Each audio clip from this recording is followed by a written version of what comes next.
Hello everyone, my name is Jay Sharma. Today we are going to discuss analytical writing section of a GRE. If you are taking your exam in 2024, this is something I'm sure you are already aware of that there's only one essay that you need to write and that is issue essay. Earlier there was supposed to be two essays, one that was the same issue essay. There was one more that was argumentative essay. However, that is something we don't need to write anymore. So, in today's video lecture, we'll be discussing how you can write the issue essay in a better way. I'm assuming that all the people connected here or taking this lecture are at the level of a freshers. They have no idea about all the things, so I'll be keeping the things in an introductory manner rather than going all the things in a deep. Of course, I'll be touching a few points in a deeper way, but most of the time, I'll try to keep it engaging and I'll try to keep it easiest as possible. Initially, I'll be discussing the introduction, that is something on the behalf of a ETS website. After that, I'll be discussing a marking criteria so that you could be aware that what is something that you need to write and what is something that you need to avoid.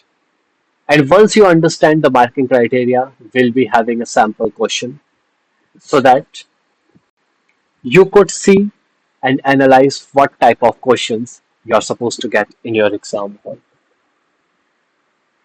And of course, after the question, you need to write the answer and how you can write the best answer.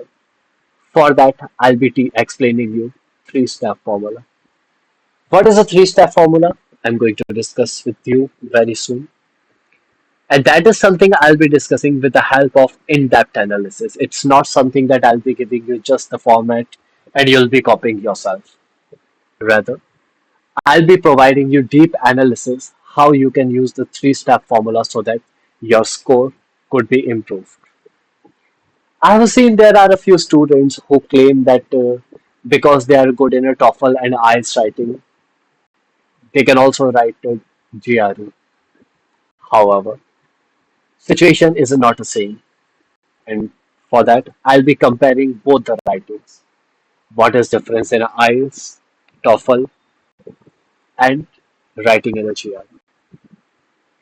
Along with that, at last, we'll be discussing a 3,000 words of a vocabulary, and of course, I will be learning that with the help of a shortcut.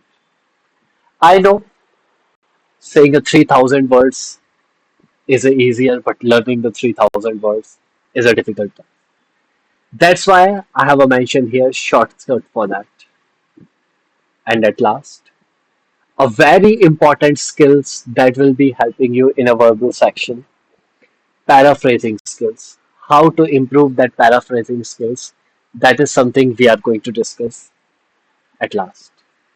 So, starting with the introduction, this is the layout that you can see from the website of a ETS. Let me quickly go through that. There is a date that you need to see. September 22, 2023. As I was saying earlier, there's used to be two essays that you need to write before this time. But now there's only one. The second one has been removed. Now, what does the examiner assess here? Examiner assess your critical thinking, analytical writing skills by assessing your abilities. Majorly, these are the two things the examiner want to focus: critical thinking and analytical writing skills. And when they are checking this, how do they check? They want to check if you are comfortable with articulating and supporting the complex ideas. Are you comfortable in constructing arguments and are you comfortable with sustaining a focused and coherent discussion? All these three criteria I am going to simplify very soon. Before that, there is one more thing that we need to see. The time limit that you will be getting is a 30 minutes for analyzing the task. Then, let me simplify all those things. Before that, let me explain you a little bit about the marking criteria. How the marking criteria is going to work. Right now, I'm going to discuss the criteria 4, 5, and then I'll be discussing 6. Of course, I have not picked the criteria for a 3, 2, and a 1 because this is the score which most of the students get. So even if we are discussing 3 and 2, that is something that is not helpful for you as a student. That is a more helpful for me as a teacher. So yes, we'll be discussing only that is important portion. So how you can get perfect 6 for that. According to ATS, there are 3 criteria that you need to fulfill. The first, insightfully present and convincingly support an opinion of the issue. And the student who are already familiar with the writing task 2 of IELTS, there is a term that you know, task achievement. So point number first is a quite similar like a task achievement. Of course, the different vocabulary has been used here. However, the meaning is something that is same like a IELTS writing task 2. Now, communicate ideas clearly, focus on the word clearly, and also focus on the word well organized. Well organized and connections are logical. That means there is a criteria that we say cohesion and coherence, and exactly same thing we are following in a GRE as well. So it is something which is quite a similar thing that you are doing, but of course the way you are writing will not be similar. What is the difference? I am going to show you very soon. Demonstrate superior control of a language, grammar, then variety, and accepted convention of writing. Grammar is something that should be proper, and then there is a good thing that you need to pay more attention on. Minor flaws may occur. It was a time when I was attending one of the seminar from the ETS. It was in a Hyderabad in a Hyatt hotel. I asked one of the doubt from the mentor who was taking the seminar, and when he was answering my question, he pointed out one good thing, which is generally seen only in the ETS, not in a IDP and in a PT as well. The thing was that this important line, minor flaws may occur. Now, the mentor was explaining me the things, and he said that ETS understand this thing, that the test is generally taken by the people who are not native speakers. And at a different point of world, there are some different grammatical mistakes that everyone makes. For example, if I talk about the India, generally people have a habit of saying the word until and unless in the same sentence. However, if I specifically talk about Andhra and Telangana, there is a word which is again common, must and should. I've heard many people they say you must and should do this work. Of course, that's not the right grammar. But according to ETS, what I'm trying to convey is minor flaws are accepted. If there are minor flaws, you can still reach at the band 6 or a rubric 6. So one thing that I'm trying to focus here is minor flaws are accepted. And at what level they are accepted, that is something I'll be discussing in upcoming lectures. It's like conveying all those points in a short lecture is something which is not possible for me. And of course, even if I try, it will be much lengthy and of course, everyone will feel start boring. Now, coming to the point number five, that is strong essay. How you can have a strong essay for that. Present well chosen examples and strongly support the opinion of the issue. Now, just minor things that you need to be aware of. Insightfully present, and here, present well chosen. Of course, all these technical terms as a student you don't need to remember. That is something which is a my job. But what I'm trying to say, just minor things can change many things. It's like if you are writing a few sentences here and there, which can change your complete game. For example, if you focus on this part, demonstrate solid control of a language. And here the term is superior control of a language. Again, I'm saying the same thing. What is the difference? That is not your thing to be learned. But yes, of course, as a teacher, that is something which is my duty to make you familiar with whatever the scoring rubrics is. And when you see this section, it says satisfactory control of a language. Here in the five, we say solid, and there we say superior. Here we are saying only satisfactory. So, what is difference in a satisfactory, solid control, and a superior? For that, there are many tips and tricks that I need to discuss with you. But of course, again, saying the same thing just within a short span of a time, it is something may not be possible for me. However, after that, coming to the next point that we need to discuss, here is a summary that you need to focus. If you want to summarize your scoring rubrics, these are the 5 points, and that is enough to understand. Respond to specific direction the task gives you. Means point number first talks about the task achievement. Task achievement, as in there is a question that is given to you. To what length do you cover it? To what length, as in, for example, let's say someone says there is a top. I'm sorry, there is a topic related to co-education.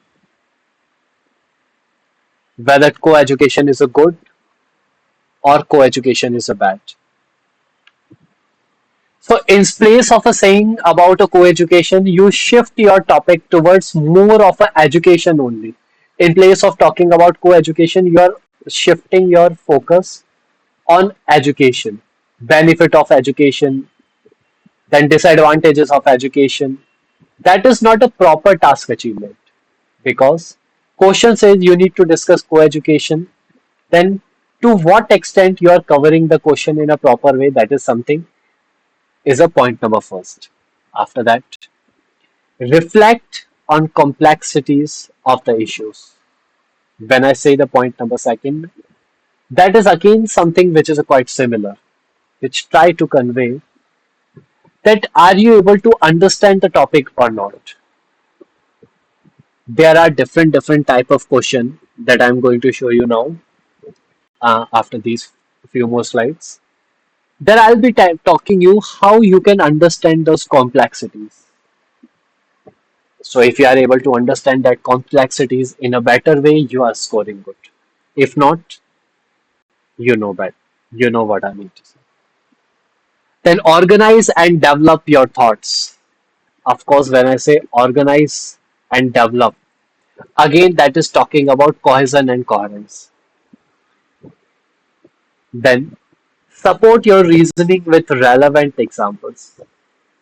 This is something I suggest to all the students. No matter if you are writing a GRE, if you are writing a IELTS, if you are writing a TOEFL, or even if you are writing a PT. Adding the examples is something that is a compulsory part. Now, The same suggestion I give to my students who are preparing for a UPSC exams.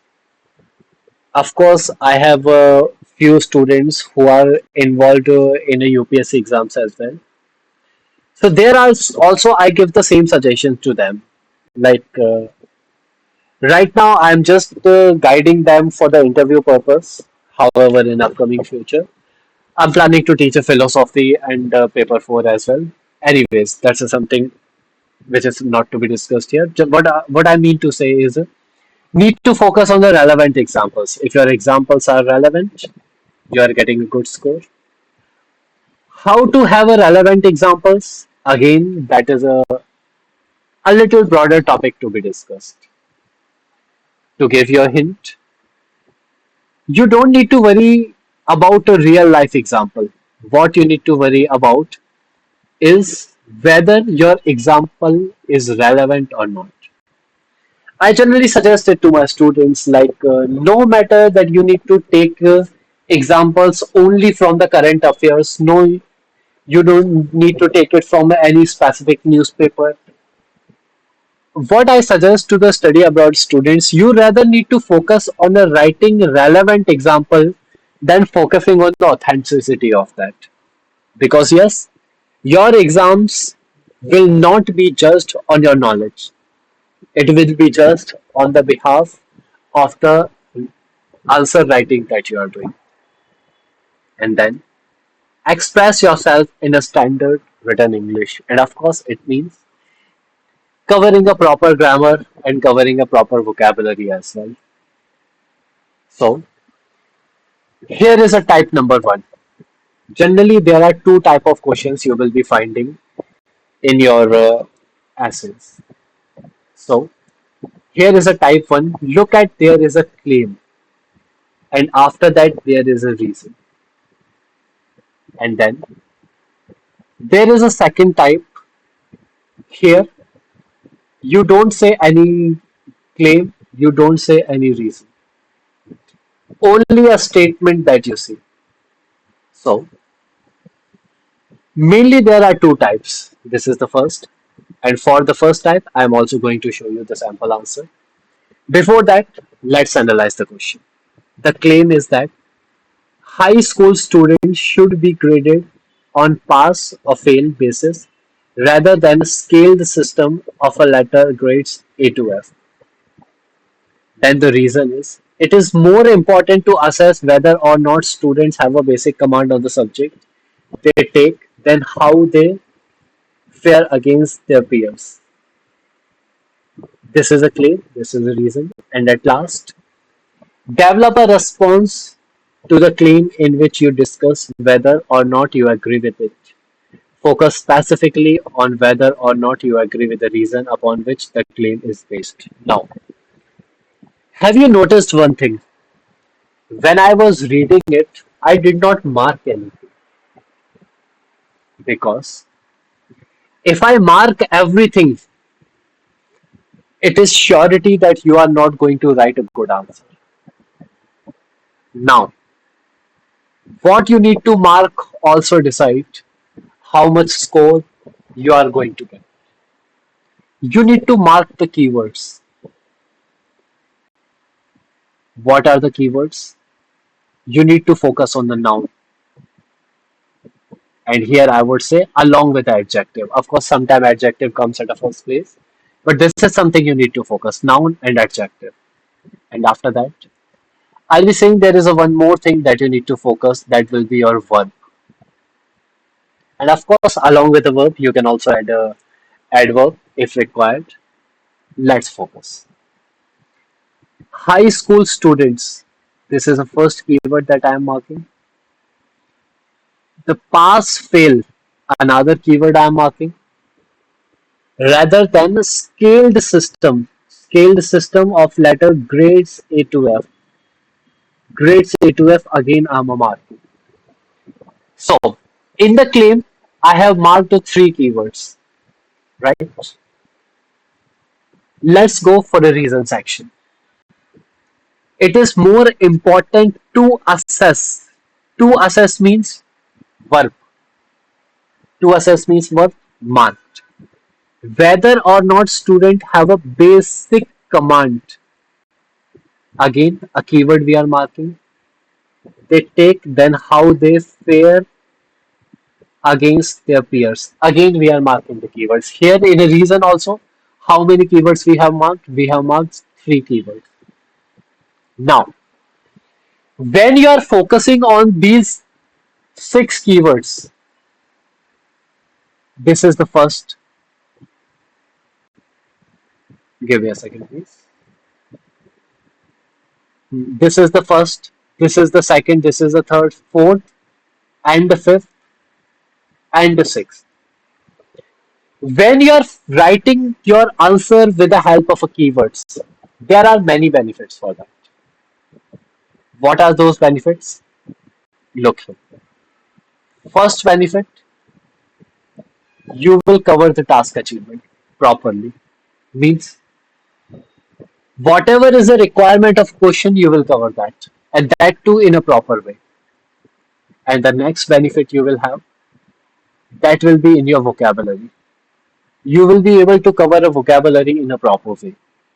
Because when you are talking about the students, for example, there is a specific set of vocabulary you need to use. For example, if I say, if we are talking about office environment, let's say we are talking about office environment. In the office environment, there are some terms that may not work in the school even if the work is same. For example, in the office, we can say the word colleague. When you are writing student focused answer, if you are focusing on the keyword student, it is suggested better to write a classmate, better to write a word peer than writing a word colleague. So, how we decide all these things? How we decide all these key points? How we decide all such a vocabulary with the help of keywords that we have? And of course, when you are writing a vocabulary, you it also helps you in making cohesion and coherence. Cohesion and coherence as in structured format without a confusion. In detail, I will be explaining soon what is a cohesion, what is a coherence. Right now, there's only one thing that you need to focus. Cohesion and coherence means writing in a systematic order without a confusion. How we can avoid the confusion? How we can write in a systematic order? That is something we'll be doing discussing in upcoming sessions. Of course, I'll be giving you a little hint, but in the detail, we'll be discussing soon. So we have marked the keywords. After the keywords, what is the next thing to do? You need to read this part as well. Develop a response to claim in which you discuss whether or not you agree with that. This is something which will be quite the same most of the time. So that is something you can take lightly. Of course, only if you are comfortable with all these things. If not, I would still suggest to read all the things. But of course, if you are going with a practice, I'm sure you'll be comfortable with that. Focus specially on whether or not you agree with the reason. Now you need to give an answer with the help of a reason. And of course, we have already marked the keyword. So it is something which will be very easy to discuss. Now, when we are giving an answer in this format, where you have a claim and where you have a reason, you need to think answer from a different perspective. What will be that different perspective? For example, look here. There will be a different perspective that we will be using, giving answer for this. And then there is a one more task that I'm going to show you. Task as in there's a one more type that I'm going to show you. For that, first let me talk about the task one or the question one, type one, whatever. For this, you have a two type of information. On the behalf of that, you will be writing your answer. But then there is a one more. What's that? Type 2. Let's read this one as well. Some people argue that confidence and optimism are critical to achieving a dream, while others believe that selfless hard work is the only way to reach a goal. Write a response in which you determine which views bears the closest resemblance to your own. In justifying your reasoning and supporting your position, be sure to include your reaction to both of your views presented. Now, before we discuss anything, focus on this point. Be sure to include your reaction to both of the views presented. Now, both of the views means there are two keywords minimum that we need to mark. Now, what are those views? Some people argue that confidence and optimism critical to achieving a dream, while others believe selfless hard work. These are two keywords which are quite genuine. Other than them, other than that, of course, you need to mark other keywords as well. What are those? Look here. Are critical to achieving a dream. You need to talk about dreams also. While others believe that there's a only way to reach a goal. You can mark reach a goal as a keyword again. So here how many keywords we have marked? First, second, third, and reach a goal. Fourth. Two keywords obvious, and we have marked two more keywords along with that. So how to mark a keywords that plays an important role when you are writing the answer. Because if you are able to mark the keywords in a proper way, half of your task is done. 50% of your task is done if you can mark the keywords in a proper way. And after that, coming to the three-step formula that I generally teach to my students when it comes to writing a GRE answer. Now, before we start, please focus on the point number second, which is the longest. Why it is the longest? Because that is a body paragraph. What is body paragraph? I'm going to tell you very soon. Before that, look here. In the introduction, restate restate the prompt in your own words. This restate means paraphrasing.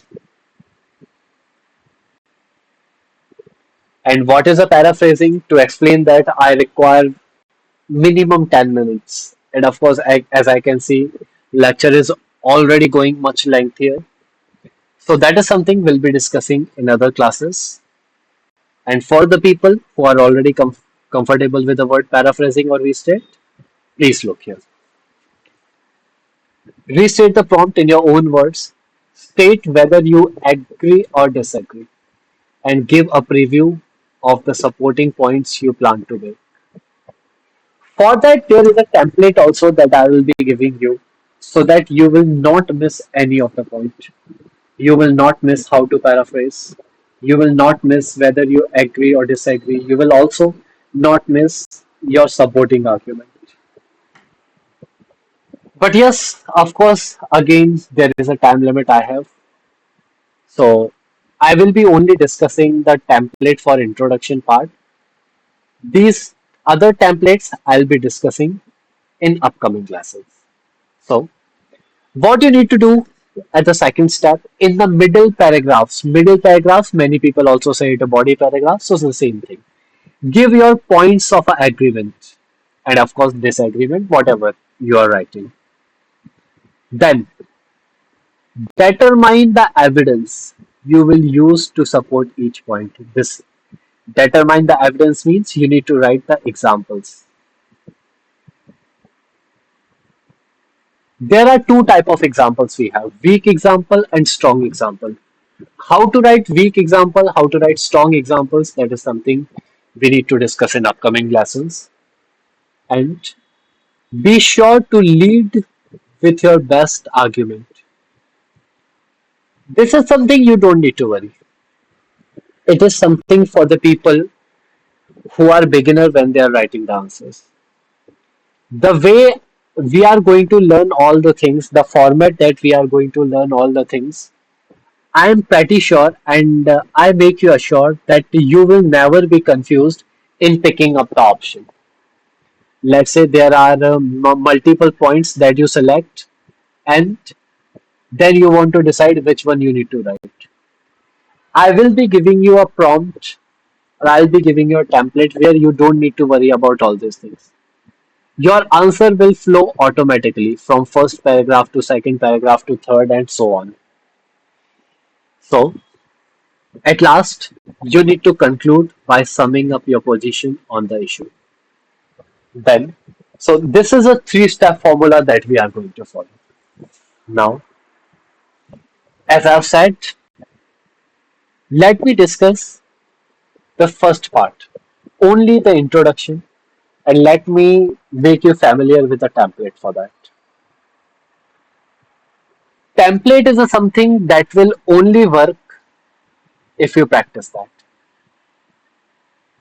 And how to do the practice, that is something you don't need to worry. That is my part to worry about. So, before explaining you about the template, let me discuss a little more about the task 2, or you can say consider a type 2. In the type 1, what you had it 2 points to discuss. Then you need to give the answer. And here, only one. According to that, you need to give answer. Of course, the way you are writing the answer will change according to the type. And right now, I am going to explain you the template that you can use. Of course, I don't encourage the template, but I encourage the proper pattern of a writing. When I am saying a template, I never mean to say that you need to copy it exactly. I am just showing all these things so that you could follow a proper order so that you will not lose the marks for cohesion and coherence, which I have seen most of the students lose. So let's say when you are writing the introduction part, initially what you will be doing, you will be paraphrasing your question, paraphrasing or restating, same thing. And at 10, you will be picking one side and then you will be telling a reason why you pick any side. Let's say if you agree with something or you disagree with something, you will be telling why like this. Some people also say it a thesis. However, thesis is a something that is a different part. Picking a side is a different part. Then you need when you are telling why, you also need to support it. You can support it with three arguments. You can support it with two arguments, depending on your choice. Then there is a one more question. Sir, which one to pick? Two paragraph, three paragraph, two supporting argument, three supporting argument. That is something which is not the same for all the students. It completely depends upon the flow of your writing. If you are comfortable with conveying a proper information in a two paragraph, I'll say that don't write third. But if you are not, I'll be asking you to write third paragraph also. So that is something completely depends on your writing, and that is something I can only tell when I'll be checking your answers. So this is the format that you can use for introduction paragraph, and the same format I'll be telling you for a body paragraph, and the same for the conclusion as well. And right now, here is the sample answer. This is the sample answer for the same question that we have discussed, type 1. Give me a second, please. Hmm. Please look here.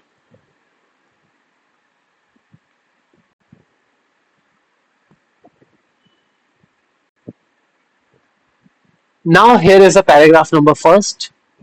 Sorry, give me a second, please. I'm sorry for disturbance. After that, there is a paragraph number second, paragraph number third, and paragraph number fourth. And of course, you don't need to write paragraph one, paragraph two, paragraph three, and paragraph four. You need to write answer in a continue flow. For example, let's say you write paragraph first. You don't need to mark a heading here. No heading. Directly go with the paragraph second. Now, as I can see, lecture is already getting much lengthier. I would like to cut short this four paragraphs and detailed discussion is something that we will be doing in some other lectures because I can see it's already getting much lengthier than expected. So for now, this is the sample answer. I'm leaving it here. You can take this as a screenshot. If not, I'll be sharing the same document with you.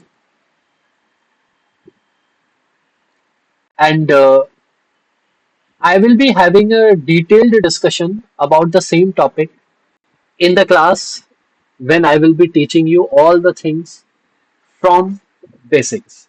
It's like right now I am giving you an overview so that you can understand all the things in a easier way. So this is a model answer that you can take off if you want to try for the same question.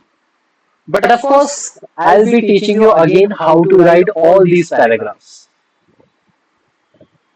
So now let me come to the comparison part. How it is not same with the IELTS writing and the TOEFL writing. So first, the time limit, 40 minutes. Of course, for IELTS also there are many formats that you can use, which will never take a 40 minutes when you are writing. Let me be honest with you.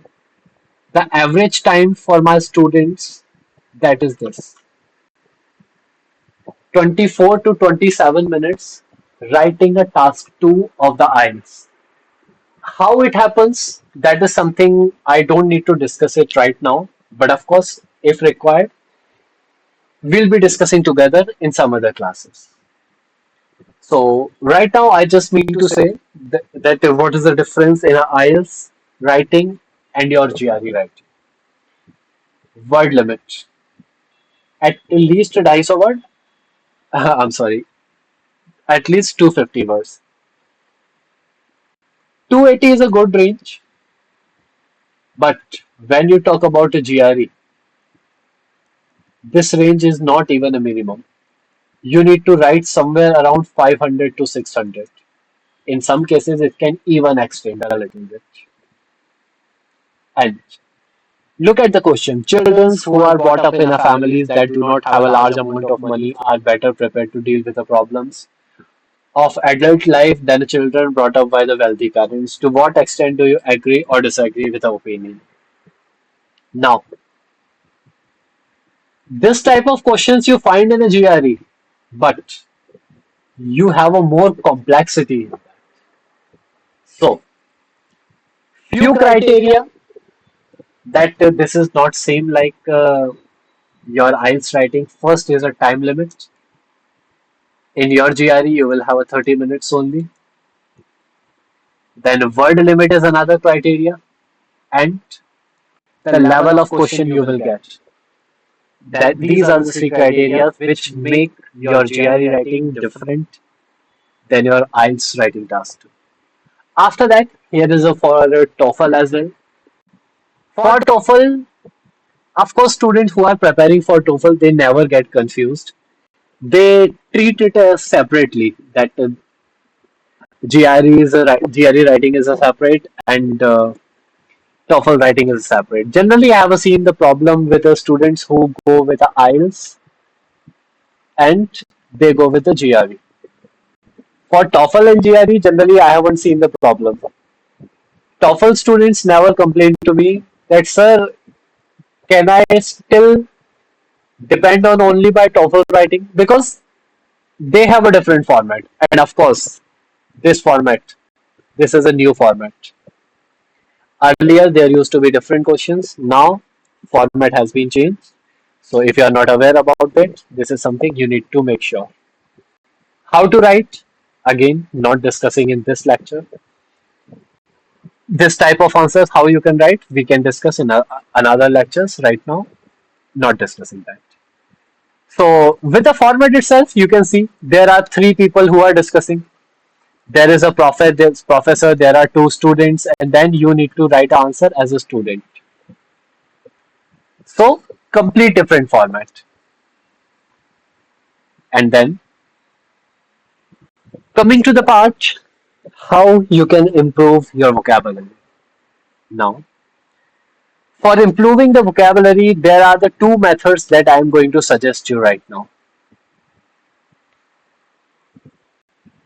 The first one is a etymology. What is a etymology? Let me explain it. Give me a second. I need a fresh page. What is a etymology? Etymology, as in, to explain that, let me give you a one idea. I'm sure you are seeing this lecture with the help of a laptop or any electronic device, maybe a phone, tablet, laptop. And let's assume you are having a laptop. Have you ever thought why we say it a laptop only? Why we don't say it a AC? In the same way, we all have the mobile phones. Why we only say it a mobile phone? Why we don't say it a remote? Or why we don't say it a book? Interesting, right? So, how a special word come to your language or comes to your speaking tone, that is something we learn in etymology. So, etymology we have in all the languages, but right now, because we are discussing about English, for English there are many words, and most of the words are either from a Greek or from a Latin languages. Of course, after that there are many others. For example, French, then Italian, Hebrew, many others. And you will be amazed to hear that in English some Indian words are also there. Some Indian words are also there. What are those? Have you heard the word guru? Few years back, this was not a part of a English dictionary. But now, the word guru means expert. So, the English have a words from all over the languages. No matter if you talk about Greek, Italian, French, German, including Indian, whatever. So, right now, because I don't have a option for the comment section, otherwise, definitely I would have asked you that which language do you speak in India? And then I would have told you what is a word in English for that we use exactly in the same way in Indian languages and in the English as well. So, the first method that I was discussing is a etymology. There is another method that is a story form, story formation. If I ask you a question, How many of you remember a story of a tortoise and a rabbit? And I'm sure for the most of the student, answer will be yes. On the other side, if I ask you, what was the chapter 8 of your history book in a class 7th? I'm sure you don't remember. Honestly, even I don't remember. The reason? We connect better with the stories. When we have a story, we can remember the things in a easier way. Now, there are many other methods, but we will be mainly focused on these two. If required, we will go with the other methods also, but these are the two methods that we will be focused on. So,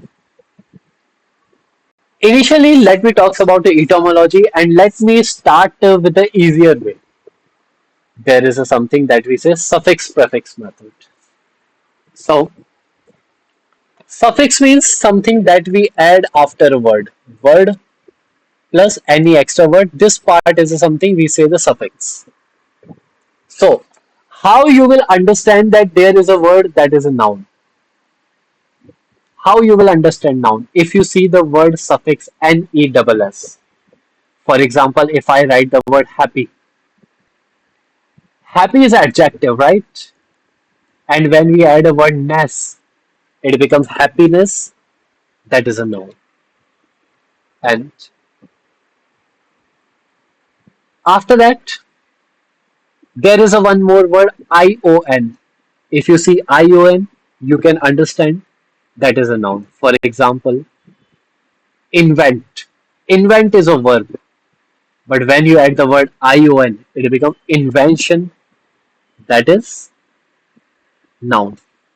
Invent is a verb. When we add ION, it becomes noun. In the same way, there are more. If we talk about a verb, if you add the word ATE, it becomes verb. For example, let me say the word active. A word active. The word active is something that is adjective, but when we say the word ATE with that, it becomes activate, and which is a verb. And in the same way, if I say the word hospital, the word hospital is a noun, and when we add the word IZD, hospitalize, and that becomes verb. And in the same way, we have the word FY. If I say the word simple, simple is again an adjective. So if we add the word FY in that, that will be simplify. In the same way, there is a one more word we have, and I'm sure all of you are aware of it. Spotify. So, what is the meaning of Spotify? That is something you need to find yourself. Of course, when it will be a regular lecture, we can discuss it. But till then, be curious. Try yourself. Then, if we want to talk about adjectives, we can add the words like, give me a second, please. We can add the word like ICEDIVEALOUS. For example, if I say the word energy, and if I add the word IC, it becomes energetic. In the same way, if I say the word interest, which is a verb, and when we add ed, becomes interested. Interested is a adjective. Give me a second, please. Sorry. And how we can add a suffix to the adverb? That is something I'm not going to tell. That is something which you already know. How to make an adverb. What are the suffix we add to the adverbs? Remember, try to remember class third. Your English teacher when she used to teach or he used to teach you English grammar adverb chapter, she used to start with a something or he used to start with a something. Adjective. After that, I'm not gonna tell. That's a pretty good hint for you. And then there is a one more option we have story method. How story method can affect your learning progress. Look here. The word that you see on your screen, a bit, that is a word which was asked in a GRE exam. Which exam it was asked? I'll be providing you a sheet when we will be having a regular batches. For abate, what it means? To reduce in amount, degree, or severity. Means, let's say there is a something. When it reduce, that is something we can say the word abate. There are similar words ab, lapse, let up, moderate, relevant, slacken, subdue, subside, and wane. Of course, I know learning a vocabulary like this is a quite a difficult task, isn't it? For that, as we have discussed, there is a solution. Please go through this part. Once upon a time, in a quaint coastal village named the Seaside. What was the name of a village? If possible, please speak with me. The name of village Seaside. There lived a young fisherman named Peter. What was the name? Peter. He was known for his artless nature and his unwavering love for the sea. How we used to know him? For artless. Artless means innocent and simple nature. How innocent word is related to decreasing point. Try to understand. When someone is a simple, that means person does not show too many emotions or too many activities. What it means? Person is reducing the activities.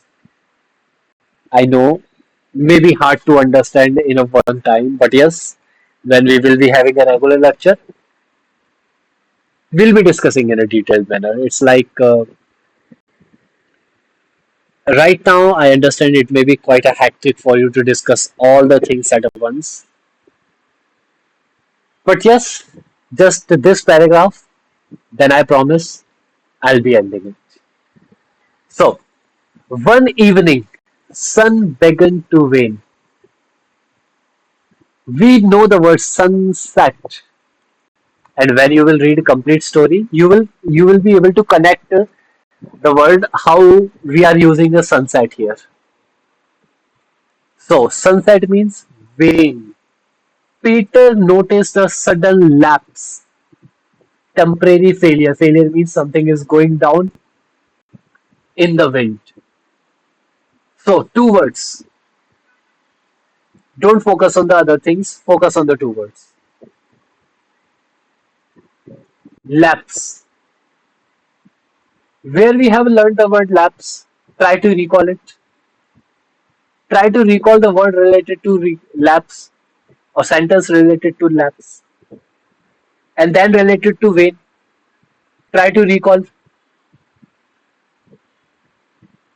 And if you are able to recall it, congratulations. You are closer to learn a vocabulary in a better way. But if you are not, no worries. There are many more sessions where we will be doing a practice so that all the things will be perfect. So, for now, the last thing that we need to discuss how we can use paraphrasing skills, how we can improve paraphrasing skills.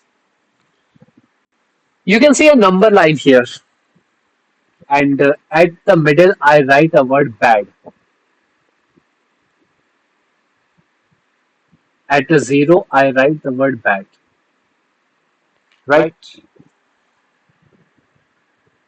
There is a one more word that is similar to bad, which is evil. Right? Let's say I put that word somewhere in a five or six. But on the other side, there is a one more word that I say unpleasant.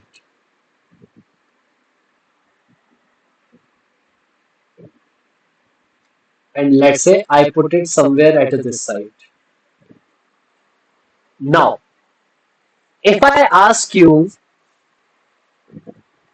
what is the closest paraphrase word for bad? Of course, both are. What will be your answer? Your answer will be unpleasant because there is a minor difference. There is a minor difference. That's why you will say unpleasant.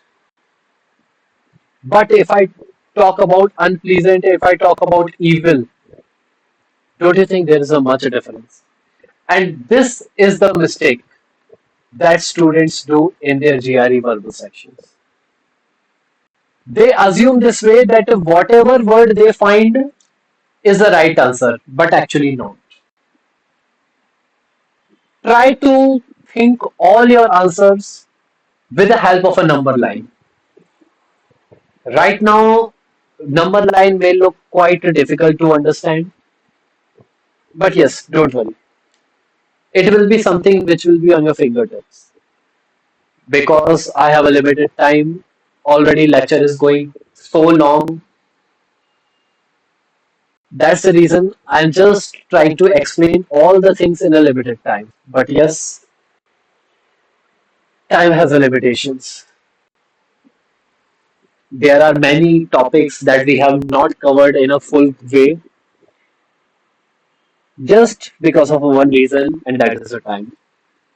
But I assure you, whenever we continue all these sessions, we will be having all these things in a detailed way. And this, whether it's a number line, writing the answers in IELTS, TOEFL, GRE, GMAT, whatever. All the things will be on your fingertips. Just a few things that we need from both the sides. From my side, it's a commitment. Content is ready. It's like, go look at this book. All the things that we are discussing are here. All the vocabulary that you need is here. And not with a one example, many examples at all. You will not learn one time, you will not learn second time, but of course, third time, let's say even not a third time, but at least the 10th time you will learn. This much of practice sites we have. So, you don't need to worry about the content. All the content that you will be getting are authentic, are approved from best organizations in the world. But as a, in the result, I want something from your side as well. That is a practice, a proper practice. The issue is that I can give you the best content, but I cannot write your exam. That is something you need to be dedicated at. So, my content, my dedication, my sincerity, all the things are mine. But from your side, only one thing. Only one thing I seek. That is only practice. Nothing more.